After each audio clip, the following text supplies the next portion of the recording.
Greetings, my second grade friends. I am back with another read aloud of Vacations Under the Volcano. Today we're going to read chapter 5, Books, Books. Jack and Annie ran up to the front entrance of the villa. Jack pushed the door open.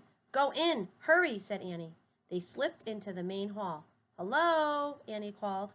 There was no answer. The place seemed empty. The main hall had a large opening in the ceiling. Below it was a small stone pool filled with water. Jack looked at it carefully. Oh, I bet rain comes through the hole, said Jack. Then it lands in that pool so they can use it for their water. He started to take out his notebook to make a note. There's no time, Jack, said Annie. We have to look in all the rooms for books. Okay, calm down, said Jack. He put away his notebook and followed Annie. Books, books, she said, peering into a room off the hall. She moved to the next room. Books? Books? Then she moved on to the next. Jack trailed behind her. Even though she had already checked the rooms, he took a quick peek in each of them.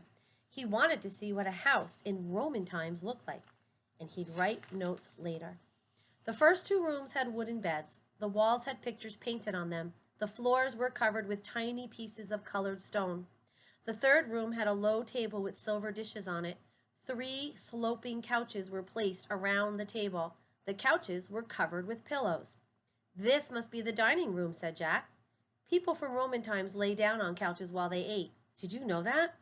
He looked around for Annie. Where was she?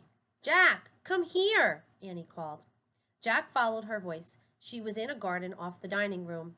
It had a stone patio, palm trees, and grapevines. In the middle was a pond with a mermaid fountain, and goldfish swam in the water. Look, there's another room, said Annie. She moved to the door of a room off the garden. She opened the door and peeked inside. Jack looked with her.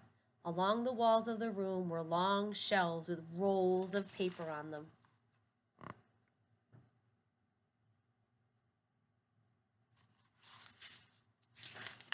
Rats, said Annie. No books. She closed the door. No books in this whole villa. Let's get out of here. Just a minute, said Jack. I have an idea. He pulled out his book on Roman times. He found a section called Writing. He read, Roman used pens made of small reeds. Their ink came partly from the black ink of octopuses. They wrote their books on scrolls of papyrus paper. Aha, said Jack. That's a library of scrolls. I bet our ancient lost story is in there. And that, my friends, is the end of chapter 5. Hope you're enjoying our read along with Jack and Annie. I love that they're adventurous. I love that they're brother and sister and they help each other. They obviously get on their nerves like every other sibling, but they still work together to get their goal accomplished. So happy Friday and have a wonderful weekend. Keep listening, keep reading, keep learning, friends. Bye.